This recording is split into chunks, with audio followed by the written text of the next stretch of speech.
You're listening to the Business Brain Food Podcast. This is episode 135.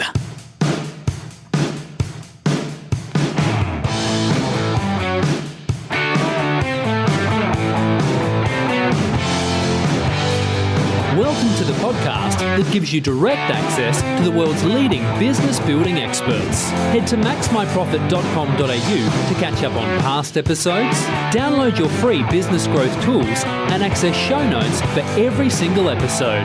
Now here's your host, Ben Futrell.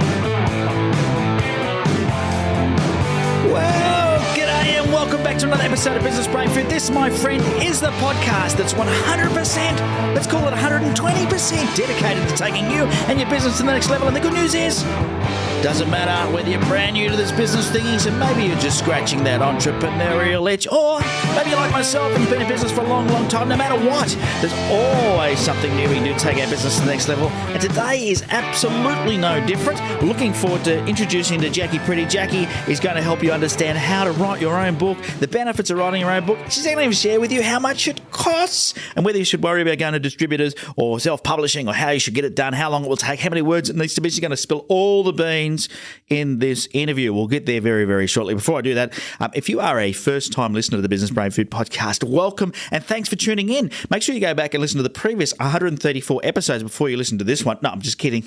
Just kidding. Enjoy this episode. In fact, probably don't go back and listen to the first 10 because they would have been my worst when I first started podcasting. I had some fantastic guests, so I don't mean that. Definitely go back and listen to every single episode. I love those binge listeners when they get onto the podcast and they send me messages and tweet me and whatever, and they say, hey, Ben, I've just listened to all 100 and something episodes and I've just caught up.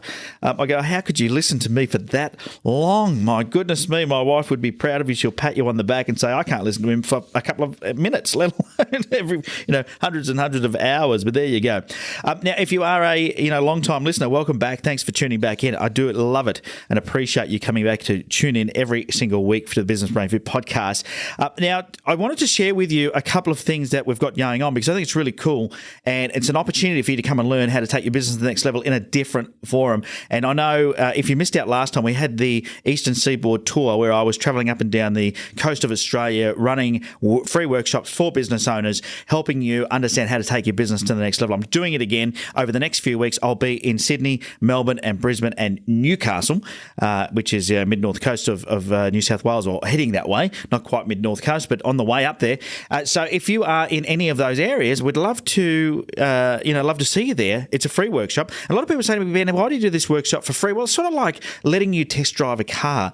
And I know a lot of these free events just become big, sales pitch events. They're just pitching stuff at you on products and selling stuff and giving you no value. I don't do that. What I do is I've got 3 hours of jam-packed value where I'm going to take you through my 5-stage Business Acceleration Blueprint, the 5 steps of growing a business. All you got to do is go to my MaxMyProfit.com.au my MaxMyProfit Facebook page. You'll see a heap of reviews there of people that have been to the free events. You'll also see it on businessfasttrack.com.au. I gave you the wrong domain there because that's the name of the seminar, Business Fast Track. And we're all about fast-tracking your results. So businessfasttrack.com.au will give you all the venues, dates and times. Now, if you are listening to this after those ones are over, because obviously you're listening to this now, I'm saying it's going to be in a few weeks, I try and do something every quarter. So go and check out that domain, businessfasttrack.com.au. Go to that website and hopefully I'll have some events coming up. If not, then I'll be probably on a later episode. I'll mention it again when I've got some more going on. But I'd love to see it at one of those events. The feedback's been phenomenal. And like I said, the reason I do them for free is because it's a bit like a test drive. You get to come along, learn my process for growing a business, and get you, rejuvenated, give you some strategies that you can take away and implement into your business straight away. And if you like what you hear and you think that you want to help, and that's the help of my team here at MaxMyProfit, then we'll show you how. Now, of course, if you can't get to one of those events, but you are thinking, Jess, I'd still like help to grow my business, and you want to talk to one of my business acceleration team, go to maxmyprofit.com.au and you can check out all the freebie downloads there. But you can also contact us and book yourself in for a strategy session for free, and that way you can see whether or not we're a good fit. We're not about flogging your stuff. We're just about seeing if we're a good fit. If we are, great. If not, we also politely let you know that we are in the business of working with people that want to work with us. And so you go to maxmyprofit.com.au and you can make that happen. All right. So let's get stuck straight into today's interview. I've got Jacqui Pretty coming on the show because I'm struggling to get my next book out there. I have got a book which is Planning Your Pathway to Business Success. It's an ebook that's available on my website. I have written chapters in other people's books. So I was featured in Dale Beaumont's Secrets of Top Business Builders Exposed some years ago and had to write 7,000 words for that chapter. And it was quite an enlightening experience because he was very professional in the way that he did it. He had editors. We had to chat with people. There was a lot of work that went into that. And my hat is off to him because I think he published 11 books in a year, that guy. Absolutely amazing. Dale's is an inspiration having done that. But for myself, I'm sitting here going, well, I wonder if I'm the only business owner that's struggling with the thought of why I should write a book and how do I get it out there. I've been told that it's a good idea, but I thought, and I've interviewed Andrew Griffiths before in the past on the show. You can go back and listen to his past episodes. One of them was on publishing your own book, but I thought I'd get somebody else's take on it. I was recommended Jacqui to have a chat with, and in chatting with Jacqui, I can see she's got a great depth of knowledge and some different viewpoints on how to publish your book and why it's important. The other thing that we do with Jacqui is we do go into costs, how much work it takes, getting it ghostwritten, all those things, and talk about how much it costs to get someone else to write your book for you. Now, who is Jacqui Pretty? Well, Jacqui's the founder of a company called Grammar Factory, which is an editing services for you, for entrepreneurs, book authors, business owners, whoever, someone who wants to write a book. But she also authored her own book called The Book Blueprint, which is basically a how-to guide for business owners that want to get their ideas out of their head and write their own book. Now, a book has been picked up by the US publisher and will be released in the States in June. It's interesting talking to Jacqui. We ask all sorts of questions about publishing our own book, but Jacqui's got a step-by-step process. And if you get, as you go through this interview, you'll see she gives you a link to go and download a free how-to guide anyway, somewhere down the track, but certainly gives you a lot of tips throughout the entire interview. Now, if you want help getting your book written, that's what Grammar Factory does. It helps entrepreneurs write awesome books. They work with small business owners who want to build their credibility and establish themselves as leaders in their fields through getting published. And I know a lot of you are probably starting to realize the benefits of writing your own book, but don't know where to start. You might have an idea, you might have a lot of ideas, but don't know how to get it on paper in a way that's going to attract new clients or create partnership opportunities, boost your business or your personal brand. So this is what Jacqui is all about. And I know for some of you, maybe you've started your book already and you've run out of steam, like I have. You write 5,000 or 10,000 words and then you have no idea what to write next or where to go next or what to do next, and whether or not what you've written is any good. So, sometimes it's good to get that help. So Jacqui, over the last 9 years, has worked with clients from all over Australia, Southeast Asia, US, and Europe. And in the past 3 years, Jacqui and her team have edited and published over 100 books written by small business owners. So she knows a thing or two about helping you get your knowledge printed into a book and using it to promote your business. And Jacqui says that what she's noticed is that many entrepreneurs want to write a book but don't know where to start. Those do start run out of steam, as I said before, and are left with no idea what to write next. And there's those that finish their first draft and have no idea what to do after that. So Jacqui is there to help you to solve those problems. She has business book writing blueprint workshops. She's got the book that you can buy. She's got free stuff on her website. I think you're going to love this interview, and it's going to help you really see the benefits of doing this. Because and the good thing about book writing being a little bit harder is your competitors aren't doing it. Well, they might be, but it's unusual if they are. There's not too many people doing it. So it's a great way for you to get a competitive edge in your marketing. So without any further delay, let's get Jacqui onto the Business Brain Food podcast. Business Brain Food. So knowing how important it is to be the authority in your industry and to have something that makes you stand out from the crowd in your marketplace so you compete in a different level, it's awesome to have Jacqui coming onto the Business Brain Food podcast to share a little bit about how you can write your own book. Welcome to the Business Brain Food podcast, Jacqui. Hi, Ben. Thanks for having me. My absolute pleasure. Now, before we do get stuck into chatting about how you can write an awesome book as a business owner, I'm going to ask you the same question I ask every single guest, so you're not going to escape this, and that is for you to share something quirky about yourself. It's time for something quirky. And now, something quirky. So a recent quirky habit I've developed is a very strong addiction to butter. Like I get a stick of butter, I eat it like, I slice bits off it and eat it like cheese. I put it in everything. And my husband thinks I'm crazy because of it. I would have to agree with him. And what started this butter affection? What happened? Where did this come from? It's actually a new health regime. I'm trying to follow a ketogenic diet, which means you need to have a very high proportion of fat in your diet. And I discovered this amazing grass-fed butter, which is just beautiful, and I eat it like cheese. Wow. Well, I think I'm already doing that diet looking at my stomach, but anyway, maybe it's the right kind of fat that I've got going on. Well, that is a bit quirky, and it is a first on the Business Brain Food podcast. Let me tell you, I haven't had any guests that are indulging on butter for their health. Anyway, That's good to know. we could talk about butter and your quirky eating habits, but let's get stuck into talking a bit more about what it is that you are very good at, which is helping business owners publish books to make them the authority in their industry and obviously stand out from the crowd. Can you tell me a bit about your background and what got you involved in them, publishing and authoring books and helping others to do it? Absolutely. So I've always been a writer and a reader. I was one of those kids who was underneath the blankets at night with a torch trying to get to the end of the chapter or the end of the book. And I went to uni and I studied professional writing and editing, which is all about how to write. And you actually get taught grammar, which doesn't actually happen in primary school anymore. And for the next few years, I went into the corporate world and did a lot of editing and corporate copywriting. But I was a very unhappy corporate employee. The world moved a lot slower than I was hoping. I'd get frustrated and I felt very unfulfilled, which led me on to learning about how to start a business. And when I was learning about how to start a business, I joined a coaching program called Become a Key Person of Influence, which is all about becoming a leader in your industry. And one of the things they recommend is writing and publishing a book. So I was in a room full of 50 entrepreneurs, and I was a writer and none of them were writers, and they were all expected to write these books. And I went, well, I can help you with that. So I got up in front of the room and did a little pitch, and that led to my first couple of freelance editing clients, which then led to a few more, which then led to a few more, and the business just grew from there. So I went from freelance editing to starting Grammar Factory as a fully fledged business, and that then grew from just me doing editing to having a team that does the end-to-end publishing process. So isn't that interesting? I speak to a lot of people that start a business, and it's a similar story. So you didn't have this intention of starting Grammar Factory. It happened just due to the fact that you started to see some demand and people were enjoying you helping them. Absolutely. I was very lucky to be in the right place at the right time, but it was also about seeing the opportunity that was there and taking advantage of it while it was available.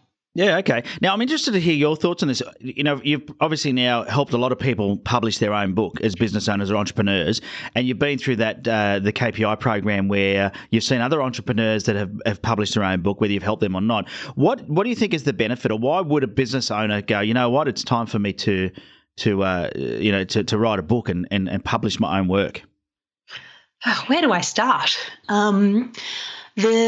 One of the things a lot of entrepreneurs struggle with these days is just standing out from the noise. If your target customer goes to Google and searches for an accountant or a graphic designer or a naturopath or whatever you might be, they're going to be confronted with millions of results. And when they have millions of options, it's really hard to see what makes everyone different. And if it's hard to see what makes, one naturopath, for example, different to another naturopath, what the decision tends to come down to is price. And you don't want to be in that position because that means you just need to keep undercutting yourself to remain competitive. So you need something different that makes you stand out from all of the other people in your field.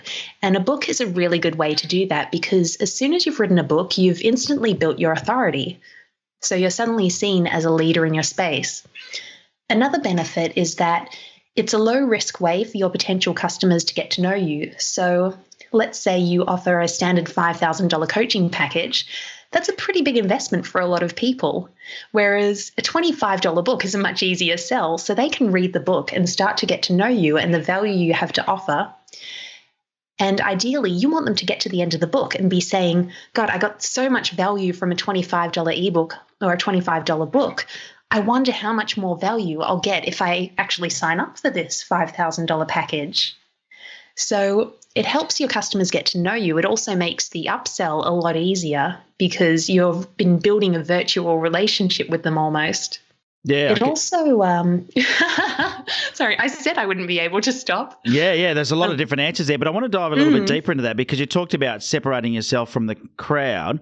Have you got, live examples of case studies of people you've helped where you can see that as a result of having a book, that particular business, whether they're a naturopath or whatever it is they do, have been able to pick up additional clients that you don't think they would have got otherwise?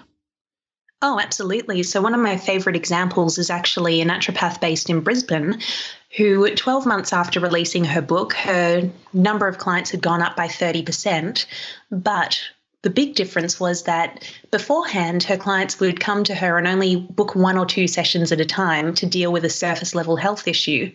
After she wrote the book, which is all about 6 steps to reclaim your health, what happened was they started signing up for 26-second session packages. So that's 6 months of working with her. So that means not only have her clients gone up by 30%, they're spending a lot more money with her, they're working with her for a much longer period of time, and then they're getting even better results than they could have beforehand, which of course has flow-on effects because it leads to more referrals and you just get into this upward spiral. Yeah, because I'm thinking there's a lot of people listening that are thinking, and we'll get stuck into the actual creation of the book. A lot of people thinking this is a lot of extra work. Is it worth my while? But what you're seeing is you're seeing business owners that have gone down this path, and they're definitely seeing an increase in sales because they've got a book that they can use. Because what do you feel the book does for them? It builds their authority, obviously, but do you think that it's about credibility? Is that what it is? I think it's about a couple of things. One is definitely credibility, and that's when that's why you see so many people on Sunrise or so many people being interviewed on podcasts who are published authors, because they have an edge over the other people in their field who don't have, this book as a really fancy business card. It's also about the value piece that I mentioned earlier. One of the things a lot of people are worried about is giving away too much in their book because, then what if someone doesn't want to work with me because I've given everything away? Whereas I say, no, give everything away because you want to wow them so much that the decision of whether or not to work with you stops being a decision. They have to work with you because they've already seen how much you can do. So one is credibility. 2, it's demonstrating in advance how much value you can deliver. 3, it's also about scalability, which one of the things you said is it seems like a lot of work. It is a lot of work, but it's a lot of work that you only need to do once. And then your book is going to be working for you for years to come as this portable salesman that's selling your business 24/7 all around the world. Yeah, which is a fantastic upside. It's what it's that old leverage principle, isn't it? Write it once, sell it forever, and it'll continue to work for you as, like you said, your salesperson. All right, so let's say that the listeners are already convinced. Yep, need to write a book. I can say. Well, actually, before I do that, is there any industry that you've come across, any entrepreneur that you've come across in a particular industry where a book wasn't going to work, or would you say that it doesn't matter what you do, a book would benefit? So there are 2 ways to address that question. The first is based on the industry or type of business. Most of the time, if you're a service-based entrepreneur where your business was built around your skill set or your knowledge, then a book will help because it's a way of scaling that knowledge and systemizing that knowledge and building your credibility so you can charge more. So in those cases, it works very well. It's a little more difficult if you run a product-based business. So just say you sell sportswear or tea or something like that, because then the book, if you're trying to reach your target market, most of them aren't interested in, learning how to build your type of business or learning how to make your clothes or make your tea or anything like that. So it's very hard to find a book that will reach your customers and then will funnel them into your business. It's much easier with a service-based business because you can give a more high-level version of the work you'd be doing if you work together. Does that make sense? Yeah, absolutely. Is there any exceptions to that rule, though? What if the person that has started that business that has something that's difficult to write about has had a difficult journey on their business growth path or something like that? Is that something that can still work well? Oh, absolutely. In fact, people who have had difficult growth journeys often work really well because they're so much more relatable than someone who was an instant success. Yeah, and I don't know too many people that are an instant success. So I don't think we'll have too many. Someone who's selling themselves as an instant success then. Yeah, I don't know. But you do see that, and you see people, but you also see people that have been on Struggle Street and had that long, hard road to success. And sometimes they're great stories to listen to, aren't they? Absolutely.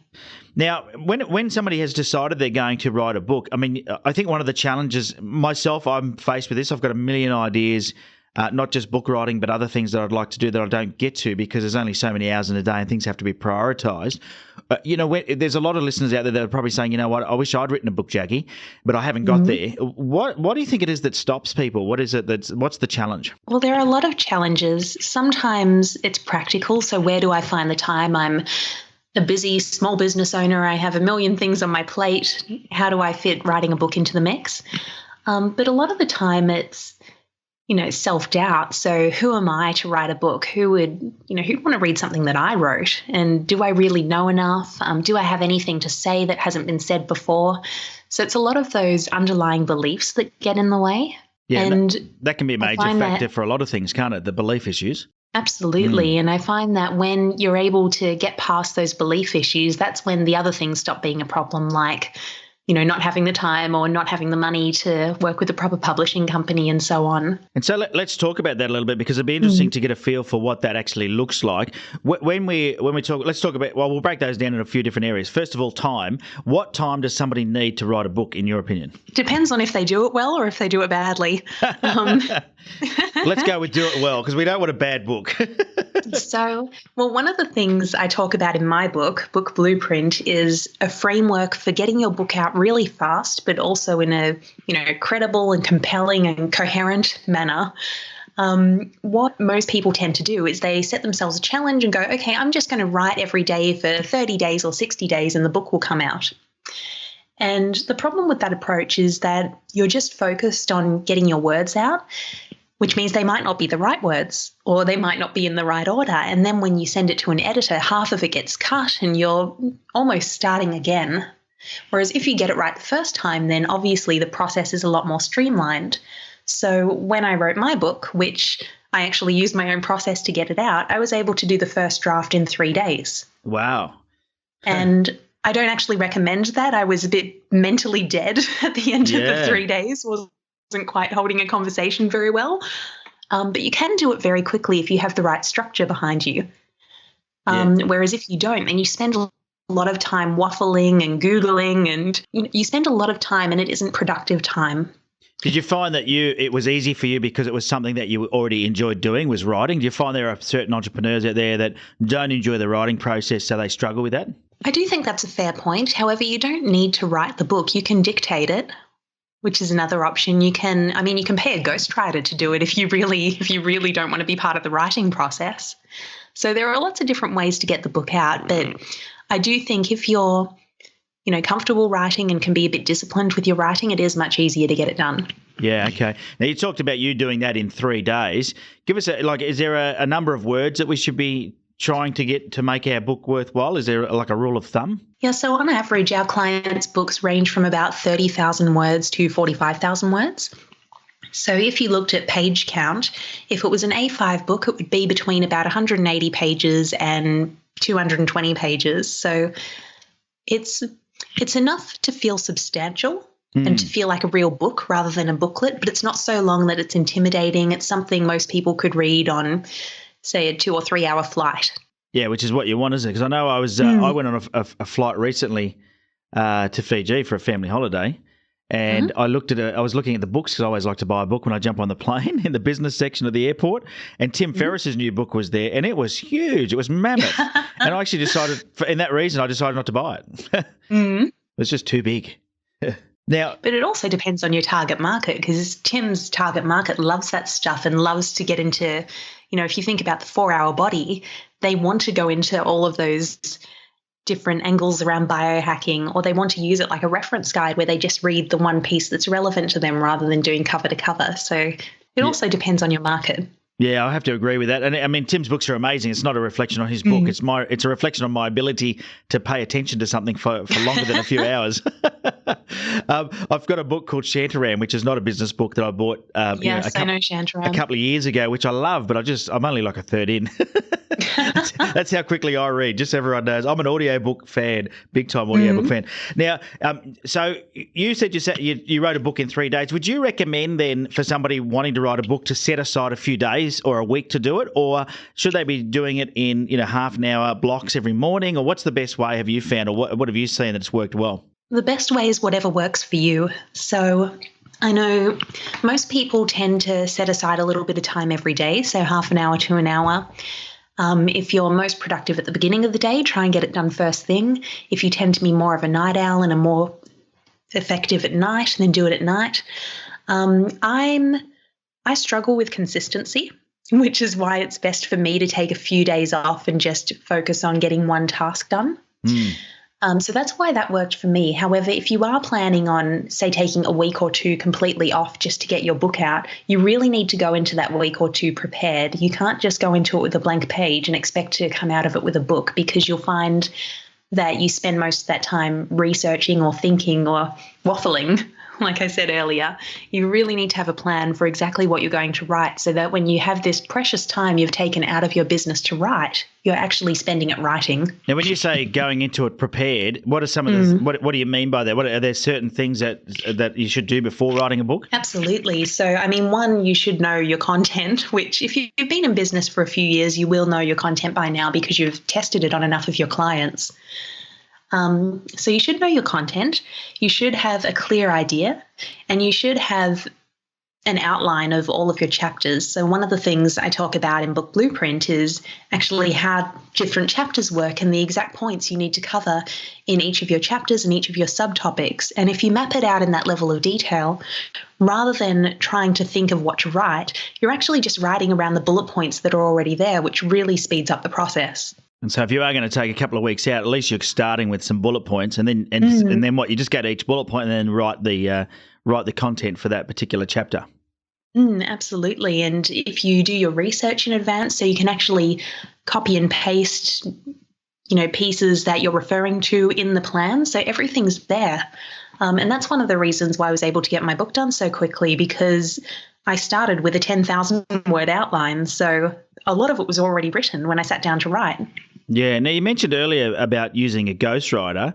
What are your thoughts on that? Is that something that if you just want to outsource it, just get a ghostwriter to do it? Is that a good thing to do, do you think? Or is that a risky thing? It depends on you. So I think the biggest thing to keep in mind if you are thinking about working with a ghostwriter is that there's still work for you to do as the author, because it's still going to be your book. Your name will be on the front of it, so it needs to come from your knowledge. And in most cases, that means the ghostwriter is going to come to you for a lot of interviews. You're going to have to provide, books or white papers or research that they can use to become experts in your area. So at Grammar Factory, we do ghostwrite books. And I remember I did one a few years ago, and one day the author showed up on my doorstep with a pile of books to read, which would give me background on his area so I could understand where all of his thinking came from. We also did a number of Skype interviews that were then recorded and transcribed, so I could include some of his stories in the book, and I could start to write the way he spoke rather than writing in my own voice. So there is quite a bit of work for you, even if you get a ghostwriter. The main thing is that the work you're doing isn't the actual writing. Yeah, okay. So you still got to be fairly involved in the process. You can't just say to someone, "Hey, go and write a book for me, and I'll put my name on it." Yeah. I mean, you can, but it's probably not going to be a great book. Yeah, okay. And with a bit of there's probably an integrity issue there as well, because you really have, if you've got nothing to do with it. I mean, I can see ghostwriting as being, for me, I struggle with actually sitting down and writing, but I'm very good with dictating, and I do a lot of that. Most of my blog posts are all dictated and transcribed, so I can see that working really well. But ghostwriting for me, I would find that difficult because I would feel it wasn't my words, and I think it'd be an integrity issue. That's why I asked that question. I was wondering, is it the done thing in authoring, or I suppose if you're using it as a marketing piece, maybe, not sure. Yeah. It is for some people. If you look at the big celebrities, so the Kardashians or something, if Kim Kardashian comes out with a book, she definitely didn't write it. Yeah. If you're looking at the average entrepreneur who's earning, say, mid-6 to early 7 figures, they might have had a ghostwriter, or they might have written it themselves and then had quite extensive editing to bring it into shape. But the process we go through, it's very much based on that person's knowledge. So for me, it's less of an integrity issue. It's more of a convenience issue, as long as the knowledge is theirs and they are heavily involved. Yeah, I think in that realm it'd be fine. I think if people are heavily involved, of course, it's their knowledge, then you're just writing it. I think that's fine. I think if you just totally outsourced it, then put your name. It'd be like buying somebody else's book and swapping the name out. I would have a problem with that. I'm sure that service exists somewhere as well. Yeah, just go to Fiverr.com. It's there. Don't worry, it's all there. Now, I'm interested. You just said you ghostwrite. Whilst we're on the topic of ghostwriting, just so listeners can get an idea, if they were going to recruit a ghostwriter? What sort of costs are they up for someone to help them get this book written? So in Australia, the average is usually from $10,000 to about $20,000 just for the writing part of the publishing process. And that's based on a book around the standard length I mentioned earlier, so from 30,000 to 45,000 words. If you're working with someone who works with the celebrities, so ghostwriter to the celebrities, then that's going to be much more expensive. And those writers charge anywhere from $50,000 to several $100,000. Wow. But most entrepreneurs would be spending between about $10,000 and $20,000 to have a book written. Okay. So if you're in a space where you've got a bit of cash flow and you don't want to do the writing yourself and you want to work with a ghostwriter, that sort of gives you a bit of a ballpark. Now, whilst we're on the subject of creating a book, I'm interested to understand your thoughts between whether you print your book, because I see a lot of ebooks out there. I've got an ebook myself that's quite popular. What's your thoughts on ebook versus printed books, and what's the differences or the different benefits? So the first thing is I don't think it's a competition. It's not one or the other. I think you can do both, which is what we do. Anytime we produce a printed book, we will convert it to ebook. The big difference for me is around the credibility, because an ebook, a lot of things online get called ebooks. So it could be an 8-page PDF for all someone knows when they're buying it from your website or even subscribing to your email list to get access to it for free. So there's a lack of credibility around there because they can never be sure what they're getting and the expectations are a bit lower. The other thing is that not as many people have physical books. The barrier to entry is usually higher because they are a bit more expensive to produce. There's more design that goes into it. People who do the physical book tend to invest more in editing, and then of course there's the printing costs.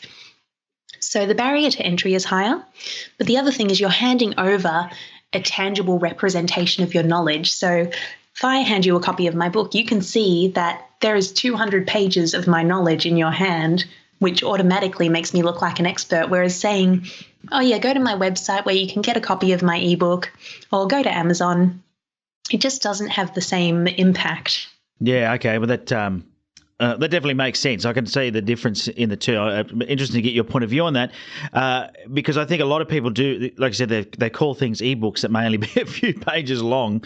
Absolutely. And that does. And that's not to say that all ebooks are bad or anything. There are plenty of ebooks that are full-length books. It's just you never really know, which is why they don't have as good a reputation as printed books. Yeah, of course. And I think, the thing is an ebook is much easier to get out as well because you don't have the whole publishing side of things, which we'll talk about in a minute.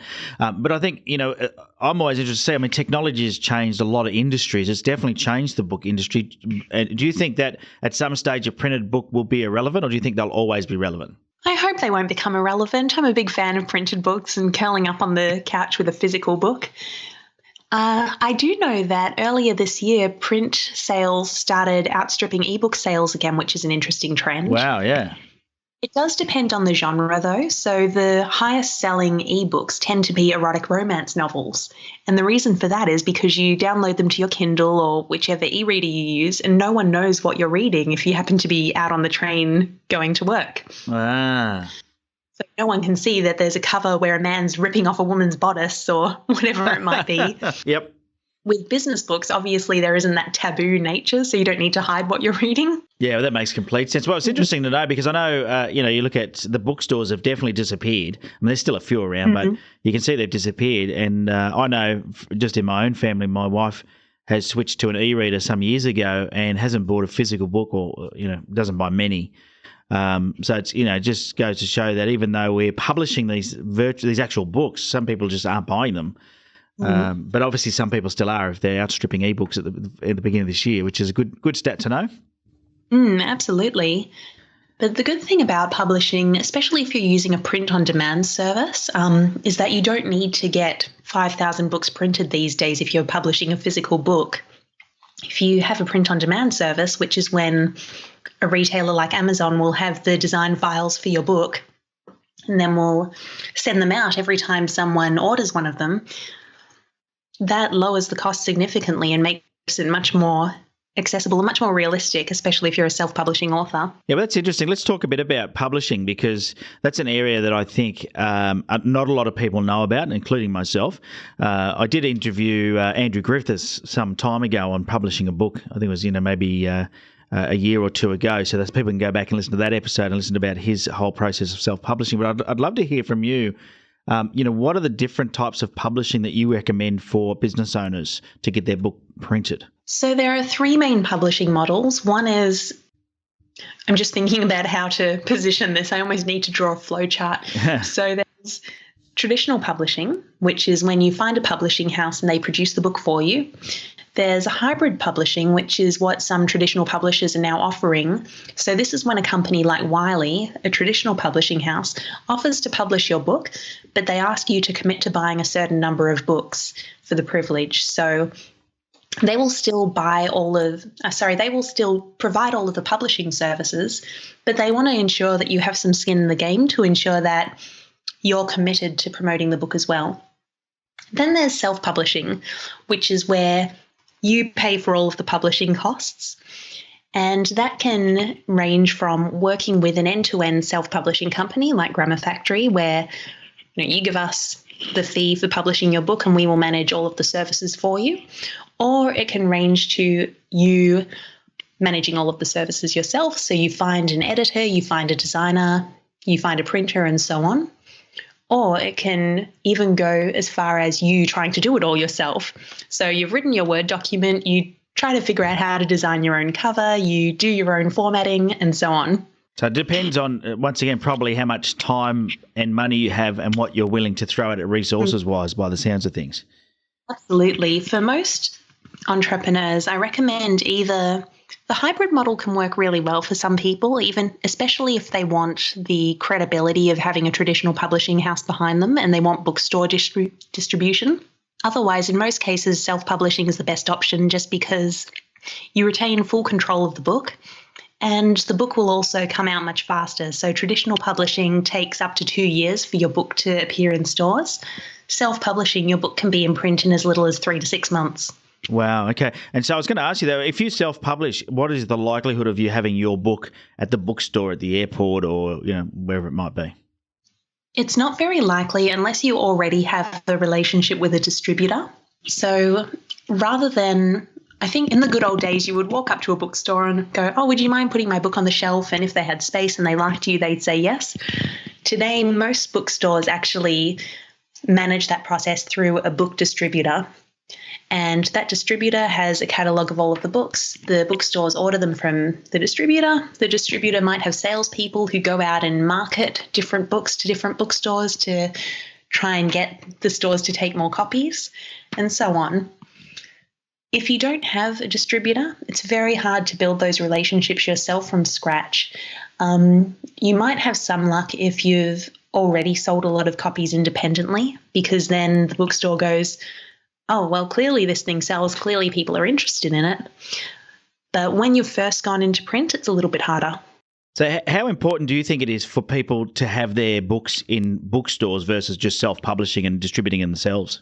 In most cases, being in bookstores wouldn't actually make that much of a difference unless you were actively sending your potential readers to bookstores rather than to Amazon or to your website. And in most cases, you're not. In most cases, you're giving your book away for free to potential clients to help them see the value you can deliver, or you're sending them to Amazon or to your website. Most people don't send people to bookstores. It also depends on your target market. So in my case, my book is targeted at entrepreneurs who are already thinking about writing a book. Now, that's a very narrow niche. So it's going to be harder to reach them through a bookstore. It's going to be much easier to reach them if I do a targeted Facebook ads campaign or an AdWords campaign, whereas bookstores are targeting the general public. Yeah, so it sounds to me like it's going to depend on your strategy. And if you're really using this as a promotional tool, then you probably don't need to be in bookstores because your target market may not be there, is what I'm hearing. Absolutely. And the other thing to keep in mind is that bookstore distribution is quite expensive. So first, you need to pay to get more copies of your book printed, so there's something to send out to the bookstores. Second, if they sell any copies, they will take about a 70% cut of the sticker price. So that's all of your profit gone after you shipped everything out. And then after that, if they don't sell any copies, they will either send them back to you at your cost, or they might have them destroyed at your cost. So it's really not a good deal for the author. It's not a great deal at all, is it? Doesn't sound very attractive. Now, you mentioned Amazon before, which I know a lot. I've seen a lot of people, have their books up on Amazon and even tout that they're an Amazon bestseller. Is that something that you recommend? Because I see it happening all the time. I don't know how they seem to go into categories, I think, that are not very competitive, so they can get this bestseller status very quickly. What are your thoughts on the whole Amazon book market?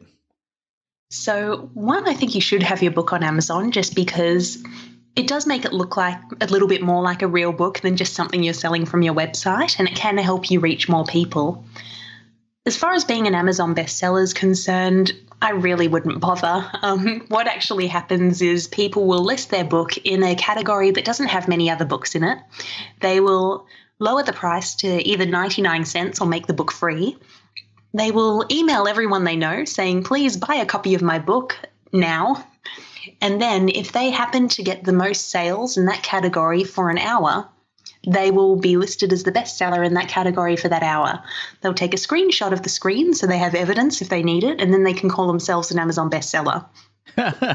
Now, the issue with that is that sometimes it only takes 5 or 10 sales to hit bestseller status, depending on which category you list in. So when you think about it that way, yes, it's a nice ego boost to call yourself an Amazon bestseller, but if it only takes 5 or 10 sales to get there, it's probably not going to make a measurable difference to your business. No, but I can see the benefit of being on Amazon because it is like I said, it is to give you that credibility, and you are in a publicly available bookstore. Is it easy to get your book up on Amazon? Is it an easy process? I mean, you spoke about distribution and bookstores being difficult. Is Amazon different in the way that they accept books and the fees that are applicable? No, Amazon's very easy, actually. In fact, they have their own self-publishing platform, which a lot of authors do if they're managing all of the services themselves. Or if they're using an end-to-end self-publishing company like mine, then we would get the book up there for them. But Amazon does try to make it very easy. They don't charge fees for distributing your book, but they do take a cut from the books you sell. Yeah, which is fair enough. They've got to make money somewhere, haven't they? Yeah. Absolutely. So talking about this, I mean, the self-publishing route sounds like probably the most applicable to a business owner from what you've said. What are the sort of fees involved if somebody was going to go down that route? If they had written their own book and they go, right, now it's time for me to get it edited, printed and published and all those other things done. So I actually wrote a really in-depth post about this on my blog where I broke down each of the stages of the publishing process and what the range of costs was likely to be and what would impact those costs. But at the lower end of the range, if you're managing everything yourself and getting minimal editing, the design isn't overly complex and you're getting, say, 200 copies printed locally, probably looking at $3,000 to $5,000 in Australia. If you are working with an end-to-end self-publishing company who's managing it all for you, they're doing several rounds of editing, they're working with people with a lot of experience who tend to cost more, then you'd be looking at more like $10,000 to $15,000. And does that include a number of books, or is that just getting it to the point where it can be printed? It usually includes a certain number of books. So our standard package includes 200 books, though we can obviously quote higher quantities if people want more upfront. Yeah, great stuff. I think it's good for people to know because people listening will be sitting there thinking, because it does sound like it would be an extremely out of reach thing for a lot of people, but it's actually very cost effective from a marketing strategy point of view, especially if your average dollar sale was, let's say it was $5,000 or $10,000, or some consultants or advisors or coaches, might have a $20,000 or $30,000 or $40,000 sale. So the book getting them one sale makes it worthwhile, doesn't it? So absolutely. Yeah. So for a professional who's in the service-based industry, I could see it would definitely be a benefit. In a way that they would get a return pretty quickly, I think. Absolutely. Great stuff. Well, I'm just mindful we're just about out of time, but I'd love to – I know people would love to know more about that blog post that you wrote as well, so we'll get that link off you and we'll put that into the show notes. But how can people find out more? Sure. So they can find out more about Grammar Factory at grammarfactory.com. That's GRAMMAR factory.com. And if you're thinking about writing a book, we also have an ultimate guide to writing an awesome book available. Now, this is a portal of resources I put together, which includes interviews with entrepreneurs who have written books. It includes a couple of webinars. It has some online guides. It also has the first 2 chapters from my book, Book Blueprint. So if you're interested in writing a book, that's a really good way to get a head start. And you can find that at grammarfactory.com/awesome book guide. Fantastic. All right. Well, that'll be in all the show notes. So if you're driving along in your car or you're jogging along down the road or on the treadmill, wherever you are right now, and you can't write that down, we'll have all the links in the show notes. This is episode 135. So go to businessbrainfood.com.au and look for episode 135. All the links will be in the show notes. I'll also include a link to Jacqui's LinkedIn profile, her website, and I'll find that blog post as well, Jacqui, and I'll link to that because I think a lot of people will be interested in seeing the breakdown. And I can see you've got some great blog articles there, not just there, but also on the KPI website. Looks like you write a bit for them as well. Yeah, I try to write a bit for everyone. Fantastic. Well, I can't thank you enough for coming onto the podcast and sharing your experience with you. I know that it's one of those things, it's a bit mythical, like the unicorn writing your own book. There's not a lot of stuff out there teaching people how to do it. So it's great to see people like yourself getting out there, spreading the good word and helping people get their knowledge into a book format and helping them grow their business. So we really do appreciate you coming on the show. Well, thank you for having me. I had a great time. My absolute pleasure. Now, there's only one thing left to do, and that is the 60-second scramble. Are you ready for that, Jacqui? Oh, no. That's all right. You'll come out unscathed, maybe. Are you ready to go? Yep. All Hit right, me. Let's start the clock. I love asking the book authors this question. What's your favourite book? Oh, that's a really hard question. A Darker Shade of Magic by V.E. Schwab. Darker Shade of Magic. All right. Do you have a hidden talent? No, I don't think I do. What's your biggest addiction? Well, butter at the moment. Same as your quirkiness. Who is your mentor? Have you got a mentor or somebody that you look up to? Absolutely. Ramit Sethi, who's the founder of I Will Teach You to Be Rich and Growth Lab. Nice one. Number one tip for being more efficient. Start waking up early and do something effective as soon as you get up. Good tip. I like that one. What's a favourite app on your phone? Probably MyNet Diary at the moment, which is like a calorie and food tracking app. That's a great app. I've used that before, but got bored with it because it wouldn't let me eat all the good stuff. Best way to tune out and relax? With a good book. Love it, love it, love it. Well, thanks once again so much for coming on the Business Brain Food podcast. It's been an absolute pleasure having you on. I'm sure that you've just turned a whole bunch of business owners into aspiring authors. I hope so. Business Brain Food. Well, you'd have to agree that by the end of that interview I was getting more G'd up about finishing my book and getting it out there. In fact, I spoke to Jacqui after I hit the stop button about helping me with a couple of my projects that I've got sort of half-done, half-baked projects because it's really, I've got a lot of knowledge. You've got a lot of knowledge. We've all got a lot of knowledge that we could be sharing. And I know that having a book is a great marketing tool. Things like you do see people getting onto Sunrise on the radio, podcast interviews, or it might be, and a lot of the guests that I have on this show actually are book authors. They've written something, and I don't get them on the show because they've written a book, but it shows me that they've actually mastered their craft and that they have got a particular expertise that they can share with you. And I mean, Jacqui's no different. She's written a book. That's why she was on the podcast, because I knew she'd mastered a craft in a way that could help you as a business owner take your business to the next level. So if you are thinking about it, grammarfactory.com is the place to go, and go and check that out. So Grammar Factory, which is GRAMMAR. I actually spelled it with an E first. Isn't that terrible? So grammarfactory.com. I bet you I'm not the only one to do that. And go and check out what they've done. There's a whole bunch of resources there. You can get the first 2 chapters of a book. Lots of stuff there. Go to grammarfactory.com. That's probably the best place for you to go. If you're really keen on getting a book written, that's where I would head. All right. Once again, thanks for tuning in. If you are enjoying the show, please leave an honest review and rating on the iTunes store. We love to get your feedback. And of course, it helps other people that come across the show on iTunes decide whether or not this show is a show for them to listen to, because your feedback helps them make that decision. People are relying more and more on reviews.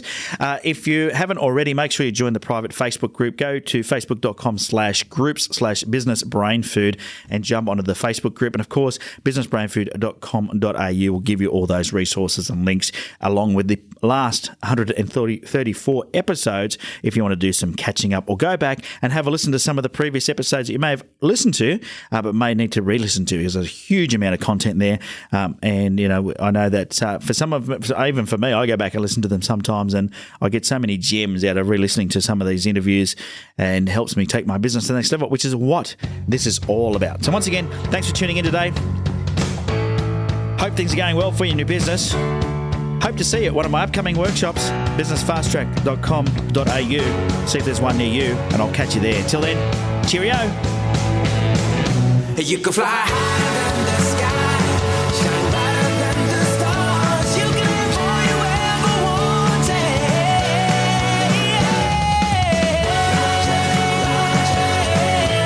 The Business Brain Food Podcast is brought to you by MaxMyProfit.com.au. Head to MaxMyProfit.com.au for your free copy of Ben's ebook. That's me, planning your pathway to business success. That's MaxMyProfit.com.au.